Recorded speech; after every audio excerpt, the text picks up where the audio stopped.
Today's video is sponsored by Brunt Workwear. Your old work boots look like they done fought 3 world wars and lost all 3 of them. Look, I get it, man. You tell yourself they got character. Nah, man. They got holes. These boots are built for walking, mostly into bad decisions in the clearance aisle at your local hardware store. Most boots need a long break-in period. Brunt boots skip the pain and go straight to the paycheck. They are comfy right out of the box. See, your work boots are like relationships. If they're too tight, you'll be regretting it by about lunch. But here's the good news. Brunt is so confident you can send the boots back. You can walk in these things all day and not look like you've been line dancing on Legos. With Brunt boots, your feet feel like they can breathe again, which is great because they've been holding their breath since about Monday. Brunt boots are also slip, oil, and heat resistant. About the only thing they can't do is cure cancer. So whether you're on the job site, the garage, the racetrack, or maybe you just want to look like you know how to fix stuff, head on over to bruntworkwear.com and check out their lineup. You can get $10 off your first purchase by going to bruntworkwear.com/Gen2Garage10. That's bruntworkwear.com/Gen2Garage10, discount code Gen2Garage10. I got a link down in the description for you. Huge thank you to Brunt for sponsoring today's video. Now let's get into the live action.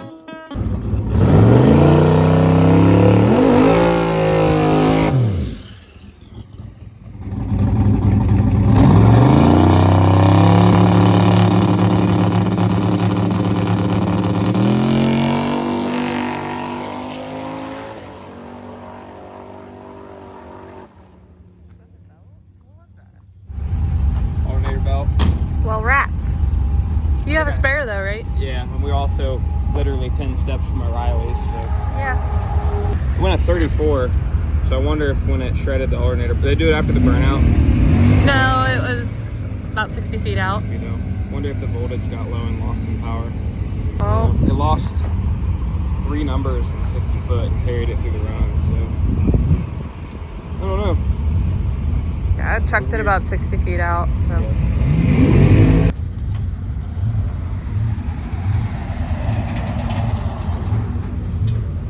So here's what happened.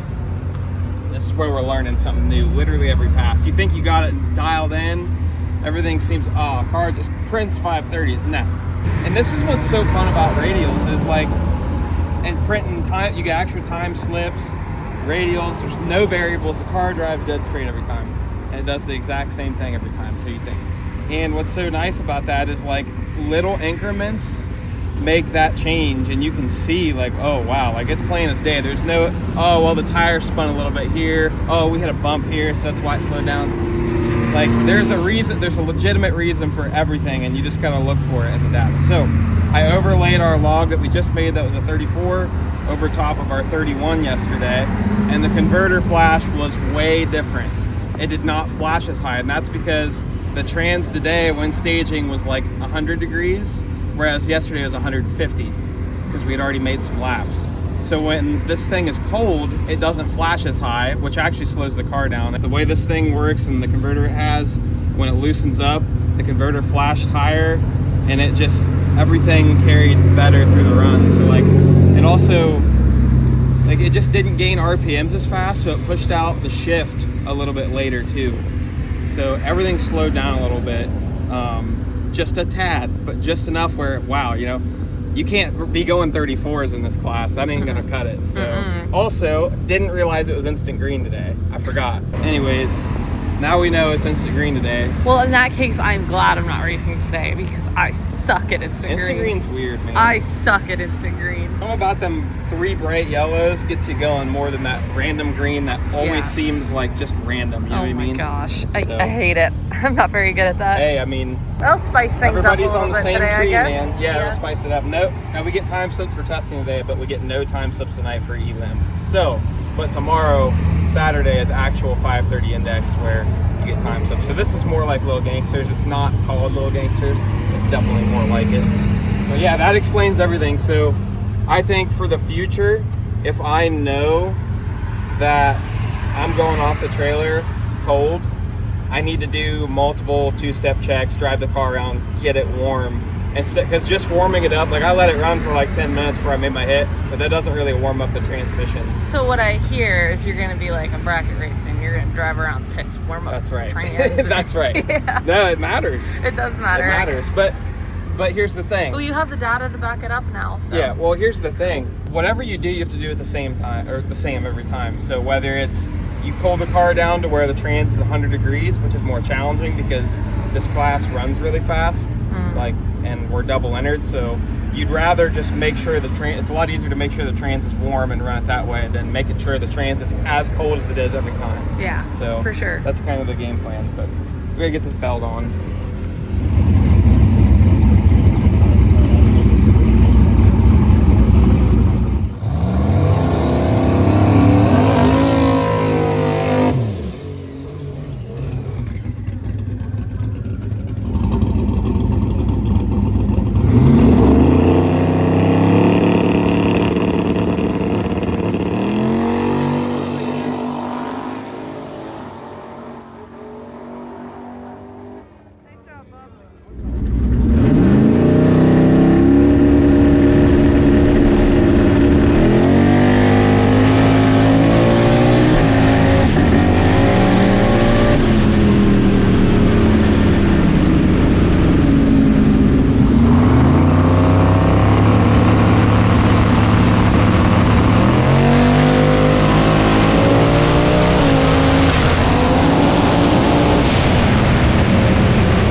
That was a quick light, wasn't it? It felt I was pretty ready quick. for it. Like you were ready. I thought you did great. I know. I really wish I knew what my reaction time was on that. But like, so that time, I didn't even look up at the stage bulbs. I literally just locked in on the green, and just into my peripheral, I just saw my bulb come on. And and it came on fast. It's like boom. I was like, oh shit, I hit that. Like that was quick. I have a question. What? On instant green, would it be better to technically bump deep stage a little bit more? Yes, because I feel like you went in kind of shallow. I should have been prepared for that. Right, I didn't think about it. It's going to mess up the back end. It's going to be slow, right? So, but yeah. Yeah, good point. For next time, I need the deep stage because you're closer to the finish line, so it's an advantage. Yeah. And you can't go red unless if you guess. Yeah. So, literally, yeah, you should be deep stage technically, but when you're not I should have thought about that a lot earlier, but yes, you should be deep stage technically. It would be an advantage because you're just closer to the finish line and you can't go red. Like you see green, you go, but like you know what that does to the time slip. Right. It makes a huge difference. So you'd have to account for that. That could be like 8 numbers. So, but yeah, no, it's fine. We're still gonna be. I don't think a lot of the guys in this class like. I asked Scotty about that earlier, and I don't even think they're doing it. So if Scotty's not doing it, I'll be all right. Yeah, you're good. Unless if they are, then fuck. Because it doesn't. Well, I watched the 2 people before you. One of them actually deep stage, turned off the top bulb, and the other guy looked like he went in pretty deep, but he didn't turn off the top bulb. Oh well. I don't. That's the only reason I thought of it. I'm like. I actually made it too close. Like I felt like I was having a ton of mile an hour. Now, like I know I'm riding on like a dead on 30. And then the air is really good right now, so like I wanted to make sure I killed it if I had room, and I did, and I womped it twice, and like I almost gave it back, so I was back in it, and then my car was like and then it was all good, because I think I womped too early. Do that again. It's good practice. First time. All right, guys, so we're getting ready to run first round of Extreme Street. We ended up drawing our buddies over here, Martin Connolly, who is driving Krusty's old car. Man, it's pretty cool to get the opportunity to line up next to this thing. Unfortunately, they've been having some problems all weekend with the converter, and they've been struggling, and it didn't end up mattering though because they got disqualified because they pushed up to the lanes, and some guy complained about it, so whatever. So yeah, we pretty much automatically win. I'm kind of flirting around with maybe should I let out early just to kind of save, just 60 foot it, because once it's hooked up after 200 feet, it's good. And I don't really learn anything from the data, but want to see the updates on Krusty's old car, make sure you guys watch Tin Soldier Race Cars video coming out after this event. I didn't get to meet Krusty but one time a few months before he passed away. What an awesome car and an awesome, you know, it just seemed like an awesome guy. So unfortunately I got too late into racing to get to be around that, but it is cool just to get the lineup next to it. It's super cool, so I'm thankful for that. But if you guys want to catch up, it's been a long time since that car's been out, and it's pretty cool, so make sure you guys go check that out on Tin Soldier when their video comes out.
Shoes. You poor thing. Look how tight these dudes are. Do you see this? It's cutting off my foot circulation.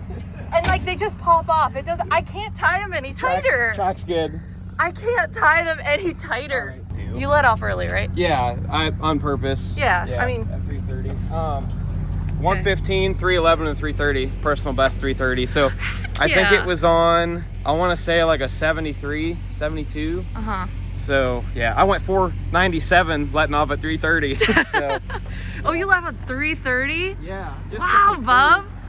Because obviously Krusty's car. Yeah, he was DQ'd. So I just wanted to save, you know, conserve. Wow, so. bub, that's awesome. Yeah.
Nobody out here doing what we're doing, champ. We're idiots. We are idiots. That was a little stressful. those last 2 passes were probably within 12 to 15 minutes. So we basically went, I mean, it was only a 330 hit, but that's still tough. And we gotta like take this car out for a steak dinner or something. I know, like seriously. We were brake cleaning the converter in the lanes to cool it down, which it honestly wasn't that hot. We got it cooled down pretty fast. Just imagine if you pulled your chutes and actually ran it all out. No, like, yeah. Oh my gosh. I can't pull my chutes because we don't have time to pack them. Yeah, no, I don't care about that. Yeah. Pull them if you need them.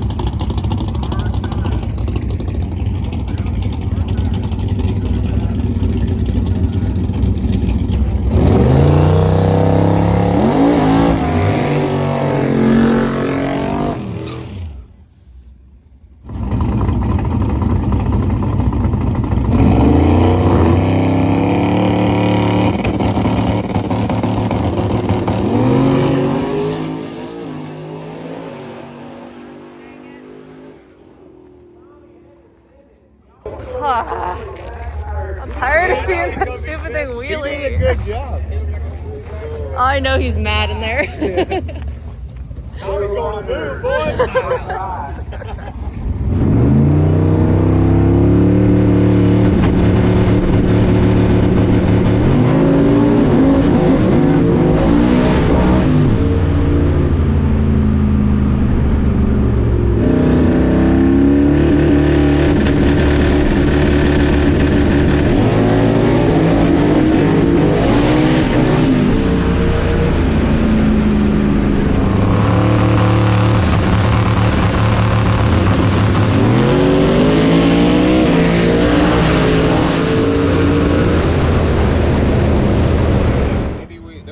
Contest.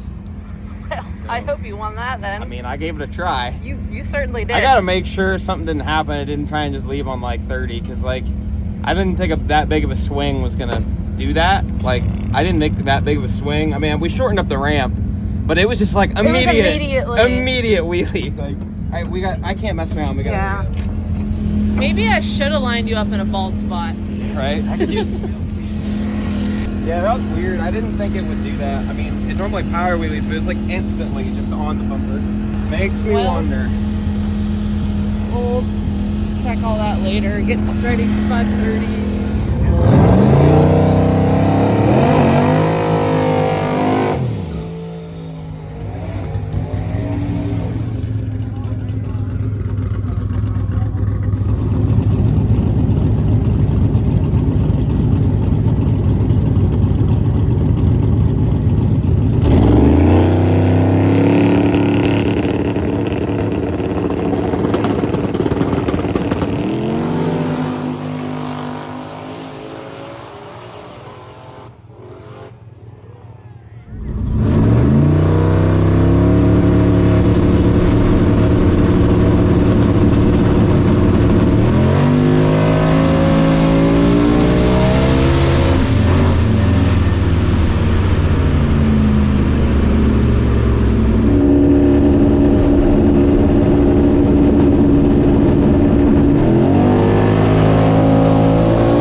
I couldn't tell what happened there. CO2 so the car didn't shift. I thought something sounded weird, but I couldn't tell if it was coming from your car or his. That's my immediate assumption, but... Oh my God, you're kidding. Yeah, ran out of CO2. Oh, a little update for Tommy. Thought he ran out of CO2. He did not. I took the bottle out of the car, I cracked it open, it was like, shh. I was like, okay. So there was enough CO2 in there, and the bottle still feels like decently heavy. It doesn't feel very light. There's enough CO2 in there to shift the car, so it's like, what happened? And it was following the boost target, so like, it wasn't a CO2 issue. I don't know. I literally have no idea, but... Well, we're going to try and figure that out. Tomorrow we got to race early, and we don't have much time to... I'm going to need somebody's help that knows better than me. Yeah. Why the hell? Like, I need to output test the shifter if possible. Like, I don't know how we do that, but... Output will activate when TPS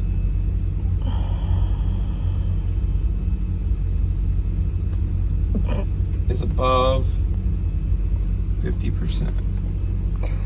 So testing right now to make sure the solenoid is working or not working. And we're gonna go to the hotel, try and get some sleep. If it works, I'm just gonna be like, why did the car not shut? It's almost gonna be worse if it does worse. work. Because, yeah.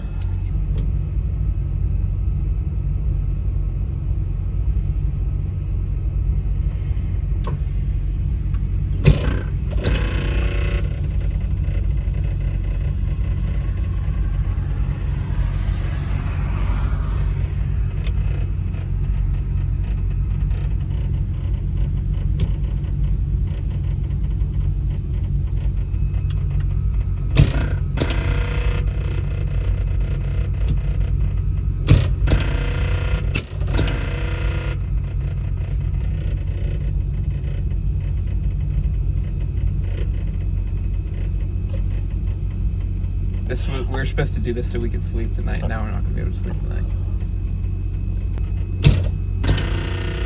I mean, it works.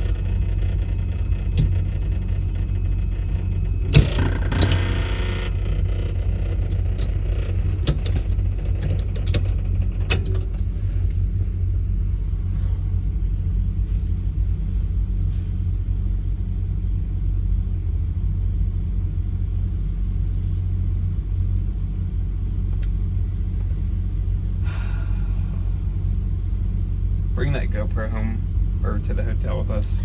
I already downloaded the footage on my Literally phone. can't see it at all. You can't see it. All you can see is the red button. It wasn't pointed down enough.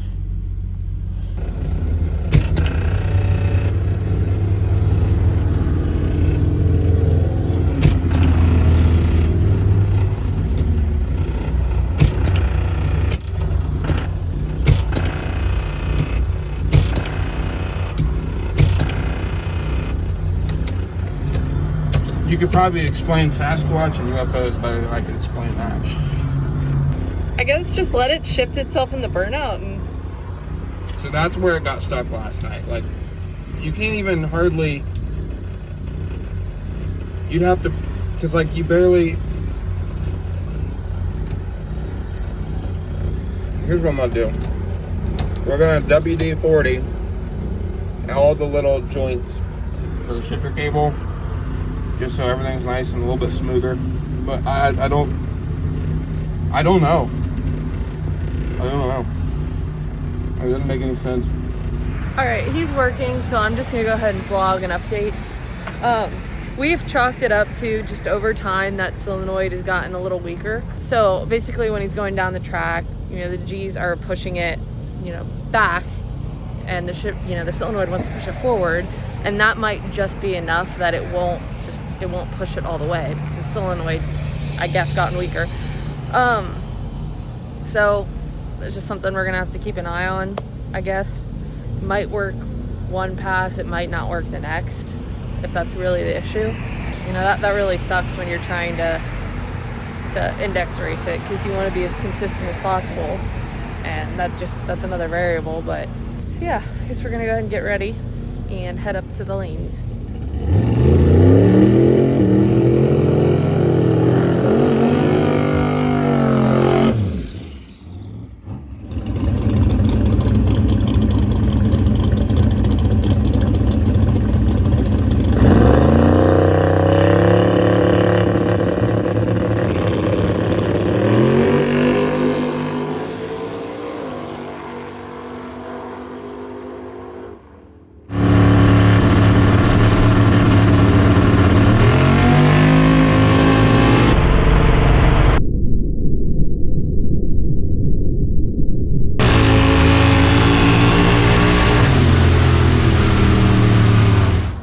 But you bumped in a little deep. I know.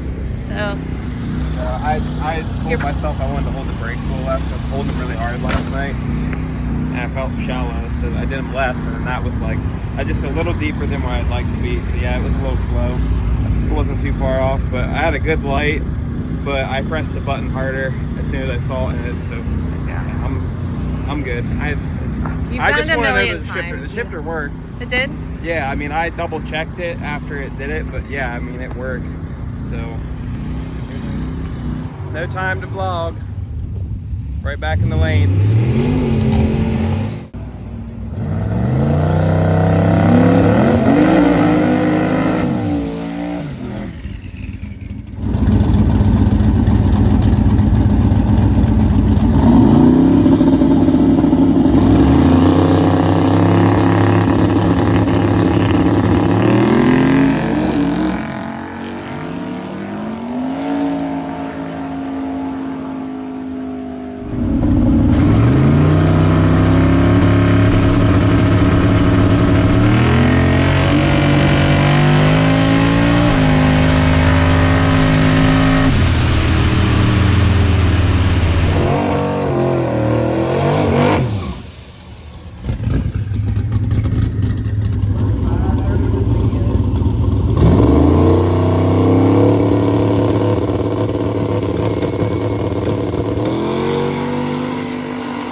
I feel bad for this guy. He forgot to put the 530 tune-up in it.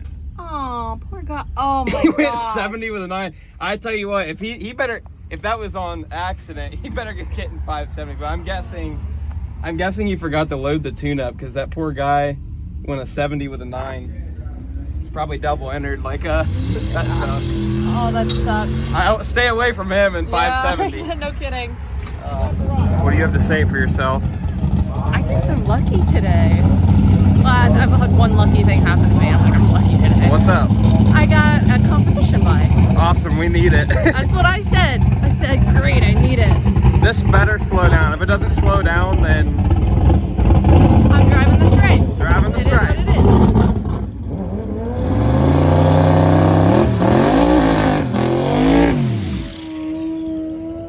is. Well, this is weird. I don't think she actually has the bike. I guess this motorcycle's 570. I don't know what's going on.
Alrighty, so let's decipher what you guys just witnessed. So basically we found just about every way to lose on Friday and Saturday.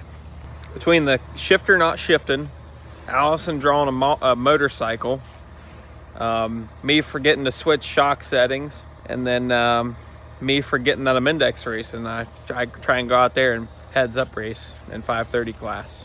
So you'll have that on the big jobs. But on Saturday, Allison drew a motorcycle, and she was very confused because she thought the guy in the staging lane said, "You have a buy." She heard buy. What the guy said was bike. So that was a little bit of a curveball when we were pulling into the burnout box. And I asked the guy, I said, "Hey, is this guy actually racing 570 or what is this?" He said, "Yeah, the bike's in 570. I said, "I didn't know you can even get a motorcycle to go that slow." But anyways, she's like, "What do I do?" I'm like, "Tighten it up." I don't know. do your best.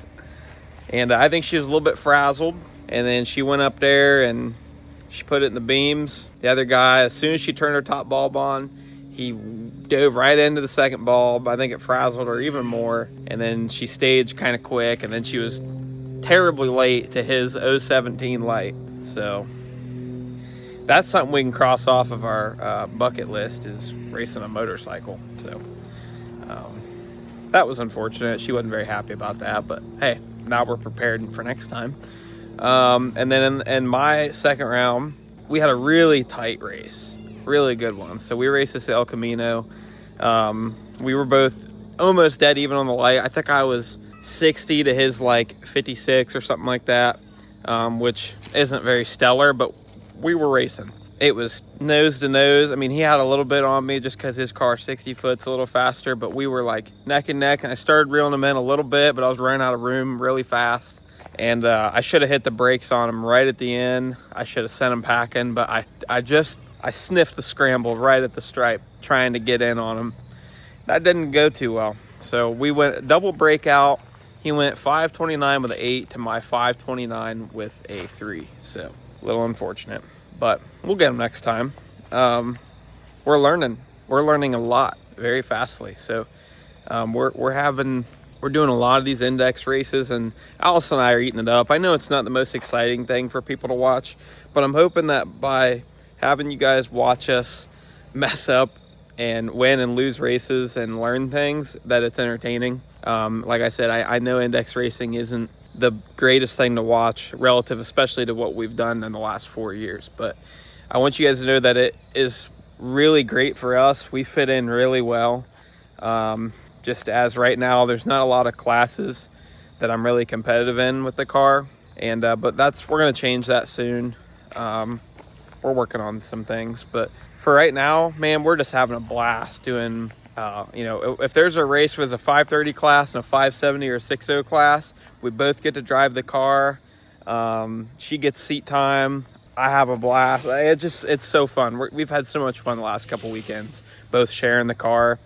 And man, she's learning really fast. She's doing awesome. So I think when her dart comes out, she's going to come out swinging. So that pretty much wraps it up. That was our Turkey Bash experience. Man, we had a great time. US 60 is an awesome track. Can't wait to go back, because that track is literally the best surface north of Florida. One of the best surfaces in the country, just in the middle of nowhere, Kentucky. So super cool. But thank you guys for watching. Like I said in the last video, we're shipping out shirts this week. So the new Falcon Halloween design, we're getting them shipped out this week. So you guys should start getting them real soon. They are still up on the website. There are a limited amount left. So appreciate you guys watching, and we'll see you guys in the next one.